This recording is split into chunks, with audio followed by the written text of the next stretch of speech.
अग्निर्नरोदीधिभिररण्योर्हस्तच्युती जनयन्त प्रशस्तम् दूरे दृशम् ग्रहपतिमथर्युम् तमग्निमस्ते वसवोऽन्यण्वन् सुप्रतिचक्षमवसे कुतश्चित् लक्षाय्यो योतमास नित्याः प्रेद्धो अग्ने दीदिः पुरो नोजस्रया सूर्म्याय विष्ठा त्वां शश्वन्त उपयन्ति वाजाः प्रते अग्नयोऽग्निभ्यो वरन्यः सुवीरासशोषुचन्तद्युमन्ताः यत्रा नरः समासते सुजाताः दानो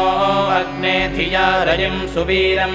स्वपत्यं सहस्य प्रशस्तम्